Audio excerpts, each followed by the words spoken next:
이스라엘 나라에 왕이 세워졌는데 그 왕이 그 나라를 다스려 갈 때 그 왕과 믿음과 또 생각과 또 삶의 방식이 잘 맞는 그런 사람들도 있었고, 사울의 통치가 영 못마땅하고 또 그의 사상과 그의 생각, 그의 계획, 하는 일들이 전혀 자기하고 맞지 않는, 어울리지 않는 그런 사람들이 많이 있었습니다.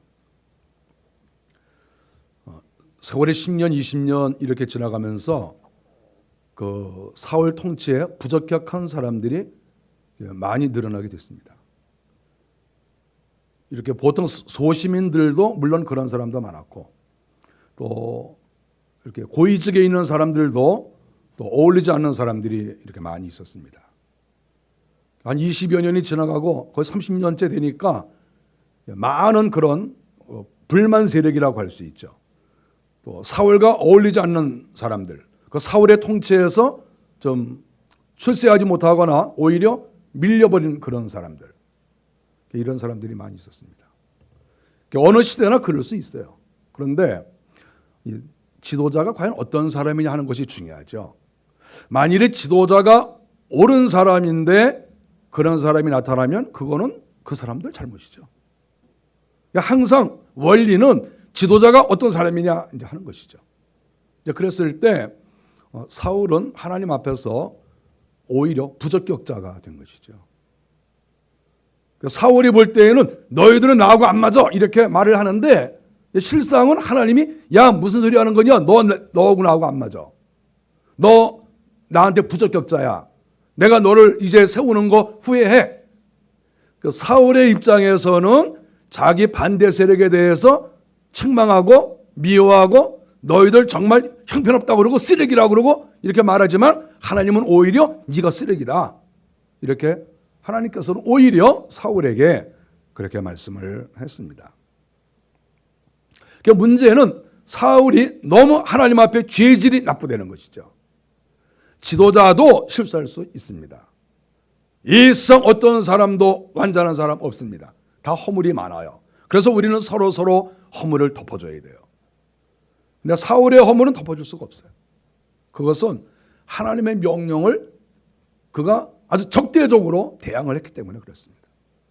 하나님께서 아말렉을 죽이라고 했는데 앞에서 대놓고 죽이지 않았습니다. 사무엘 선지자가 와서 제사를 집례해야 되는데 자기가 왕이라고 마음대로 집례를 했습니다. 예를 들어서 월권이죠, 월권. 저는 월권을 아주 싫어합니다, 이 월권을. 저희 집에서도 제 위치에 대해서 내 아내나 내 자식들이 조금이라도 이렇게 넘어오면 절대 용서하지 않습니다. 제가 우리 집에서도. 사람은 자기의 위치가 딱 있는 거예요. 그 위치에서 더도 말고 덜도 말고 살아가야 되는데, 사울 왕은 월권을 행한 거예요. 선지자가 해야 될 일을 자기가 해냈습니다. 용서할 수 없는 일이죠. 또 기브온 사람들의 땅을 빼앗기 위해서 기브온 사람들을 죽이고 자기 땅을 넓혔어요. 사울의 본거지와 기브온 사람들의 땅이 겹쳐 있습니다. 이렇게 겹쳐 있는데 이 사람들을 죽이면 안 되는데 죽여버리고 그 땅을 아주 이렇게 야금야금 다 이렇게 차지했죠. 그래서 사울은 왕을 하면서 자기 재산을 늘리는데 아주 혈안이 되어 있는, 사람을 죽이면서까지 재산을 늘리는 사람이에요, 이 사울은. 그래서 하나님의 입장에서는 부적격자로 이렇게 하나님이 낙인을 찍을 수밖에 없었다 하는 것이죠.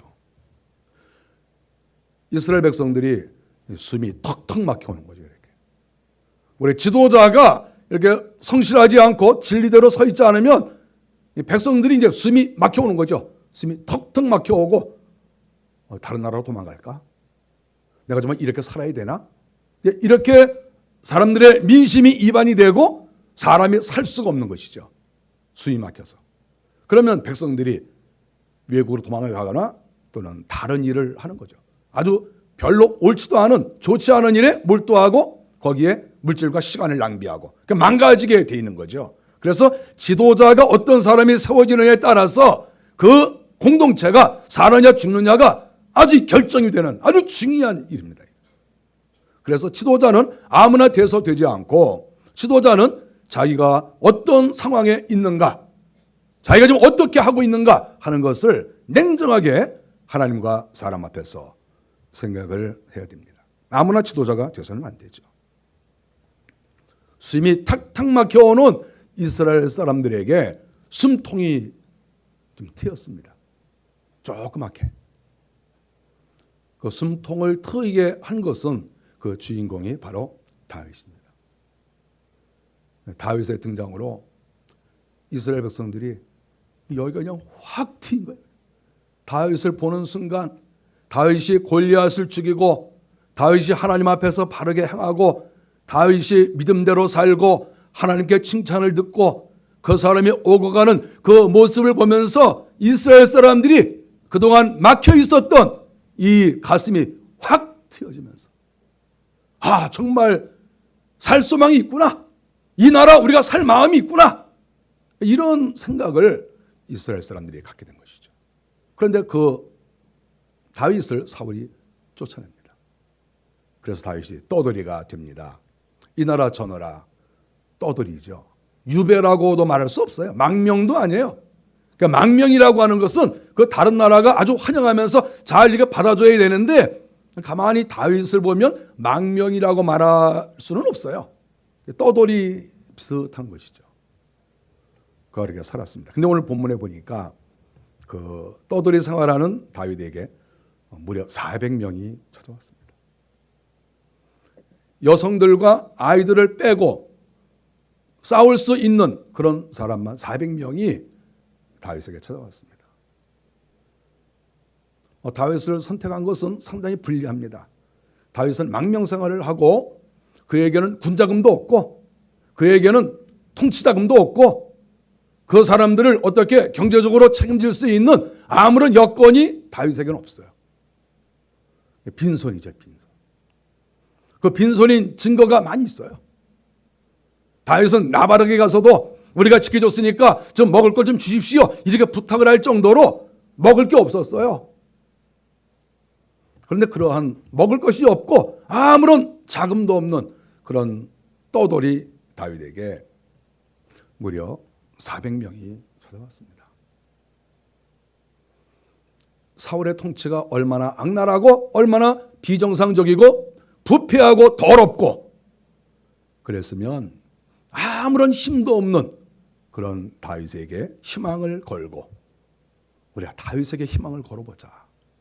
우리가 다윗을 한번 따라가 보자. 이렇게 살 바에는 그래도 다윗과 다니면서 비록 고생을 해도 비록 집안치 없어도 비록 떠돌이 생활을 해도 비록 아무런 권력이 없어도 다윗이라고 하면 다윗이 만일에 지도한다고 하면 우리가 그 사람 밑에 들어가서 살아야 되겠다.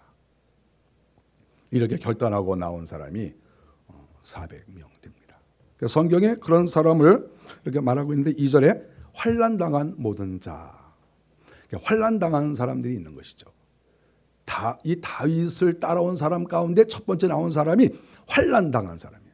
사울의 통치 아래서. 사울이 포악하거든요. 하나님 중심적이 아니거든요. 인간 중심적이고 사욕이 있고 물질에 욕심이 있고 사람을 죽이고도 눈 하나 까딱하지 않는 이러한 사울에게는 더 이상 우리가 살 수가 없다. 그 통치에서 환난당한 사람이 우리가 다윗을 따라가야 되겠다. 당시 다윗의 나이는 30살도 안 됐어요. 20살 간 넘었습니다. 나이가 중요한 게 아니에요.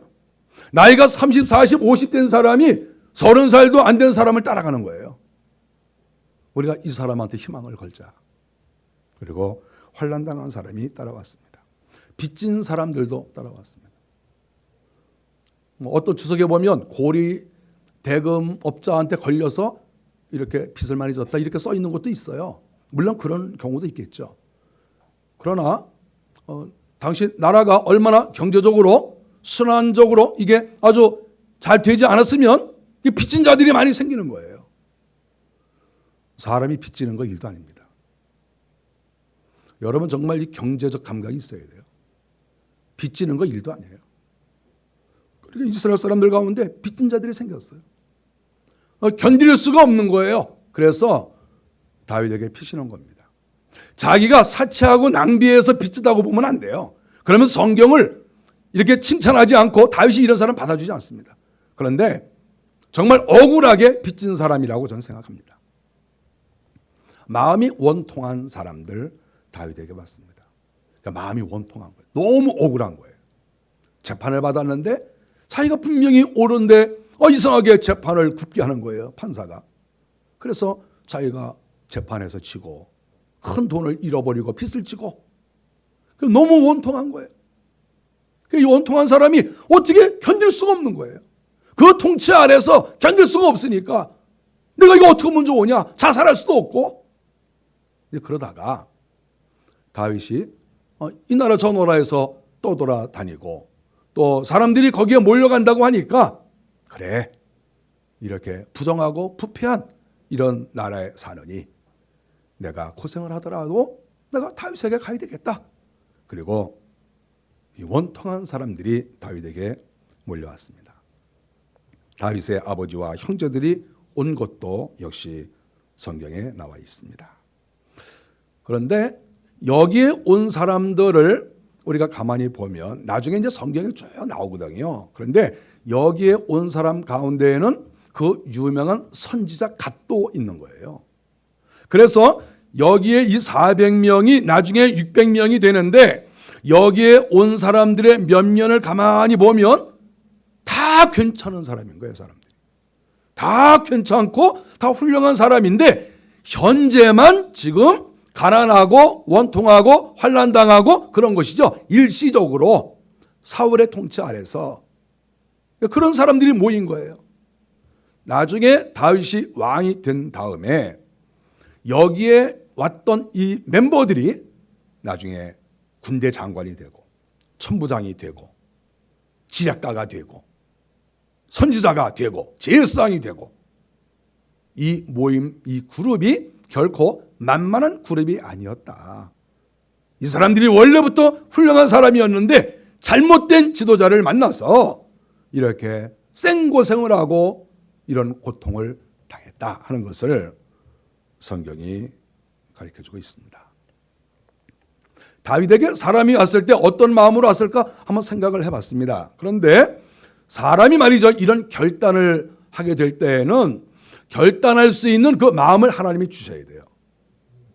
지금 자기가 어느 정도 이렇게 한 지역에서 살고 있는데 그 땅을 버리고 그 사회를 버리고 공동체를 자기가 버리고 이 떠돌이 다윗에게 자기의 인생을 건다고 했을 때에는 보통 사람들이 아니죠. 여기가 사는 길이라고 생각하면 목숨을 거는 거죠. 지금 목숨 건 사람들이 온 거예요. 만일에 다윗이 잘못되거나 다윗이 죽으면 그리고 사울의 군대가 오면 몰살당할 수도 있어요. 사울이 계속해서 공격을 하거든요. 그러니까 이 모임이 몰살당할 수도 있는데 선택을 했다는 것은 이 사람들이 보통 사람들이 아니라는 거예요. 내가 죽어도 좋으니까 난 이런 데서는 못 살겠다. 난 죽어도 좋으니까 저 사울의 통치를 난 받고 살 수가 없다. 난 차라리 죽겠다.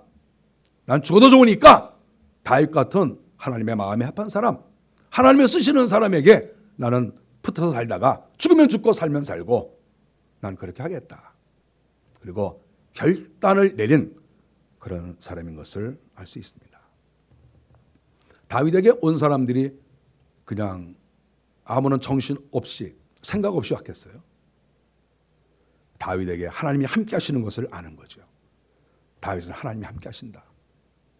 저 다윗은 골리앗도 죽였다.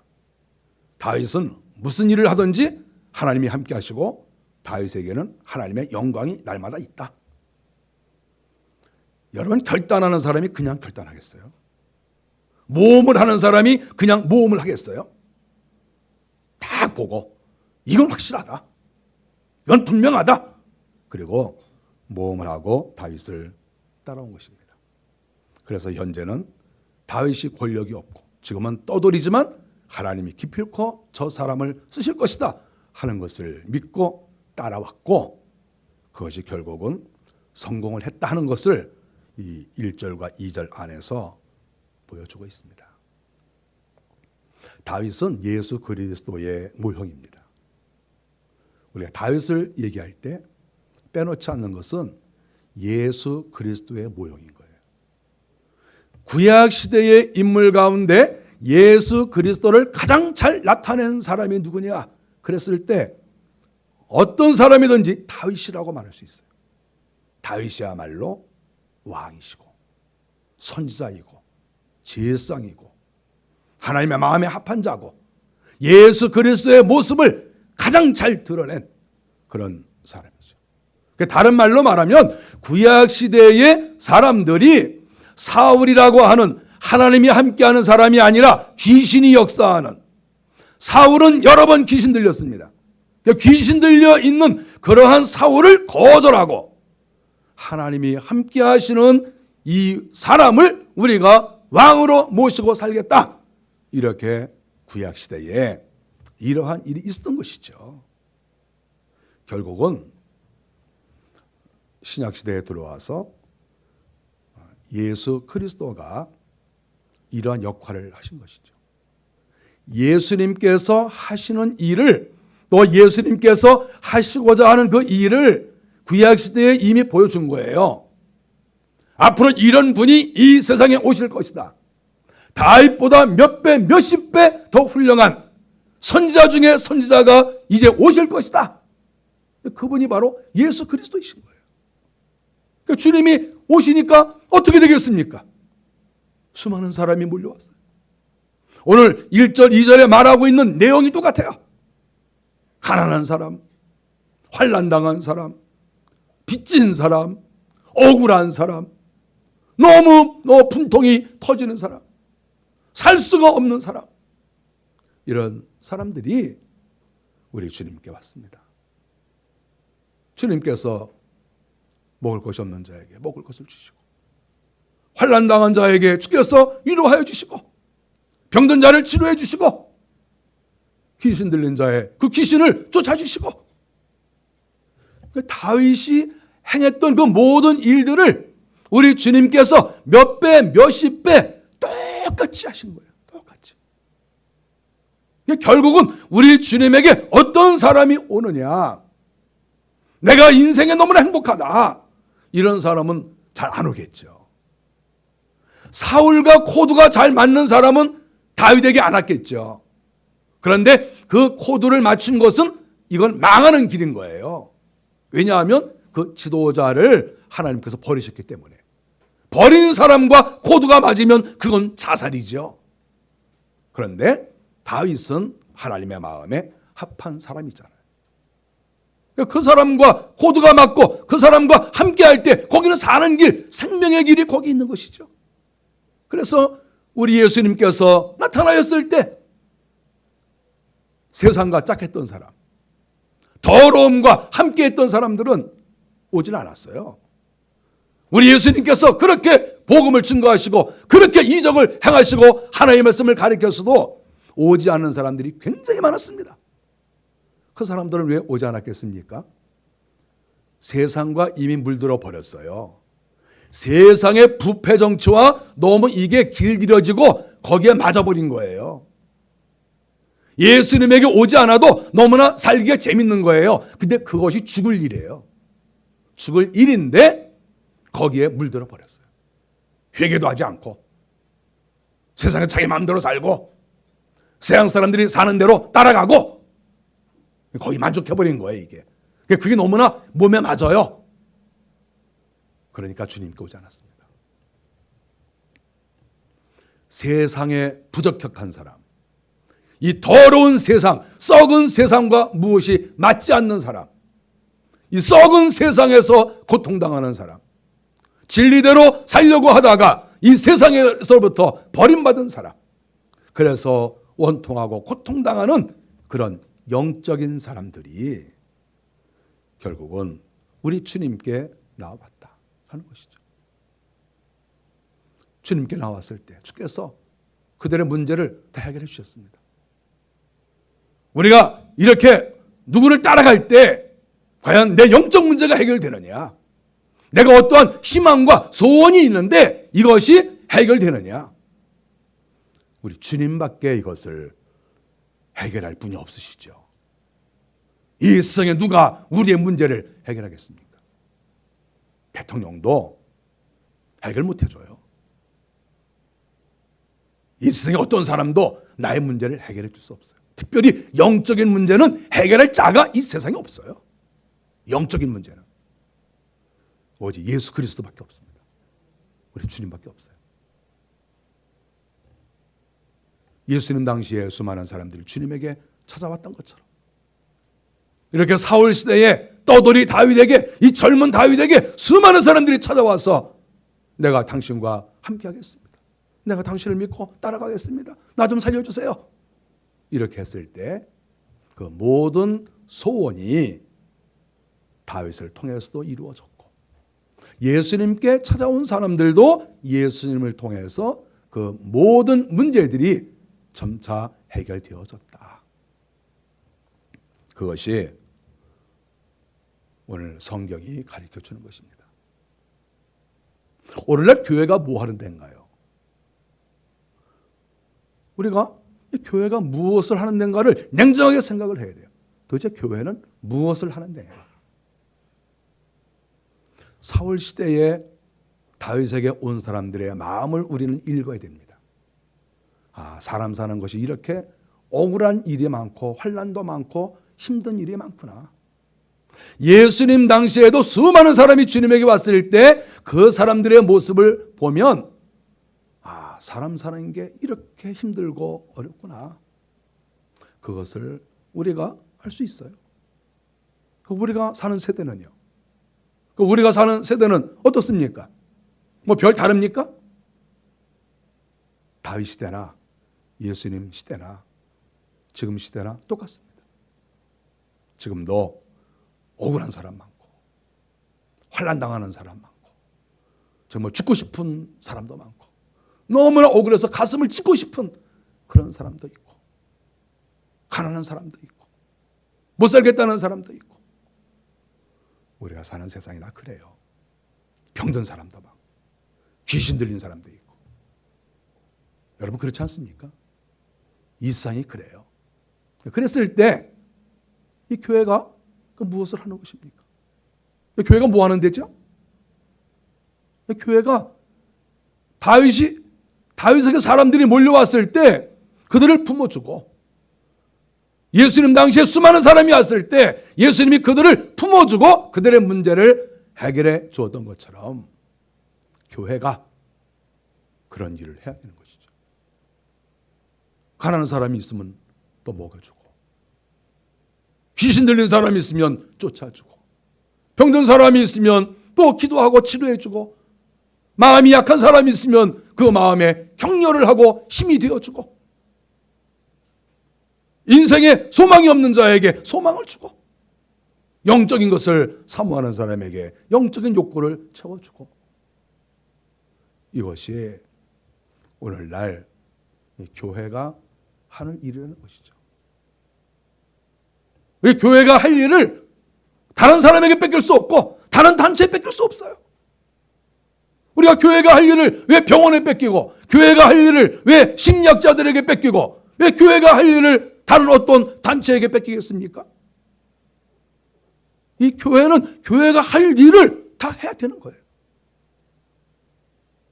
그것이 교회의 사명입니다. 우리는 그 일을 목사로부터 시작해서 온 교회 성도들이 이 일을 감당해야 돼요. 그리고 가난한 사람, 약한 사람, 병든 사람, 신음하는 사람, 억울한 사람 다 오십시오. 우리가 같이 기도하겠습니다. 우리가 같이 협력하겠습니다. 우리가 당신의 마음을 이해하겠습니다. 우리가 함께 하나님의 뜻을 실천해 갑시다. 이렇게 할 수 있어야 그것이 교회인 거죠. 이 사명을 감당할 때 주께서 그 교회를 축복하실 것이고, 그 사명을 감당하지 않을 때 주님이 그 교회를 버리실 것이죠. 이 세상의 모든 교회를 주님이 사랑하는 게 아니죠. 하나님이 사랑하시는 교회가 있고 하나님께서 관심 가운데 두지 않는 그런 교회가 얼마든지 이 땅에는 있다는 것을 우리가 기억해야 됩니다. 특별히 교회의 리더들은 이 다윗의 그 자세를 가져야 될 것이고 우리 주님의 자세를 가져야 됩니다. 이 교회의 중직들은, 교회의 리더들은 이런 마음을 가져야 돼요. 교회는 친목회가 아닙니다. 교회는 어쩌다가 모여서 밥이나 먹고 흩어지는 곳이 아닙니다. 교회는 우리 주님께서 행하셨던 것처럼 그대로 행할 때 이 교회가 교회다운 교회가 되는 것이고 본질을 찾는 것이고 그리고 본질을 실천하는 것이고 마지막 때에 주님께서 교회를 축복하시고 내가 너희 교회는 버리지 않을 것이다 이렇게 우리 주께서 말씀하실 것을 저희는 분명히 믿습니다. 저도 이 나이가 되도록 살면서 가난해 본 적도 있고 환난당해 본 적도 있고 억울해 본 적도 있고 다윗에게 왔던 그러한 상황, 그런 사람들의 모습을 저도 다 해봤어요. 저도 다 해봤어요. 정말 억울할 때는 정말 누가 내 편을 좀 들어줬으면 좋겠다. 그럴 때가 있죠. 편 들어주는 사람이 여러분 별로 없어요. 여러분 내가 억울하다고 한 10사람 붙잡고 얘기해 보십시오. 한두 사람은 편 들어주는 척하다가 끝나요. 다른 사람은 편 안 들어줘요. 저도 다 경험이 있어요.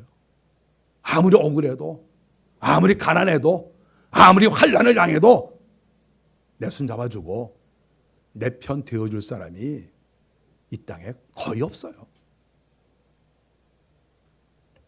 우리 주님은 그것을 하십니다. 주님은 해주세요. 그리고 주님을 믿는 교회는 그 일을 해야 됩니다. 그래서 교회가 이 땅에 존재하는 것이고 또 그래서 필요한 것이고 그래서 수많은 사람들이 가난하고 환난당하고 어려움당하고 억울한 사람들이 교회에 와서 우리 주님의 품 안에 들어오고 그리고 주의 위로를 받아야 되는 것입니다. 주님께서 그 일을 하실 것이고 또 교회의 리더십들이 그 일을 해야 되는 것이고 그래야 교회는 이 땅에 존재할 가치가 있습니다. 그 일을 하지 못하면 교회 필요 없습니다. 교회 필요 없습니다. 교회가 자기가 할 일을 하지 못하면 교회 필요 없습니다. 저와 여러분들이 다윗 시대를 생각하면서 우리 주님을 생각하면서 우리가 그 일을 감당하겠습니다. 이렇게 다 마음속으로 결단을 하시고 헌신하시고 이 험악한 세상에서 우리가 바로 그러한 공동체가 되겠습니다. 주님께서 하신 일을 우리가 따라서 하겠습니다. 실천하겠습니다. 이런 마음을 가지시고 주님을 섬기고 교회를 섬기는 우리 모두가 다 되시기를 주의 이름으로 간절히 바랍니다. 기도하겠습니다.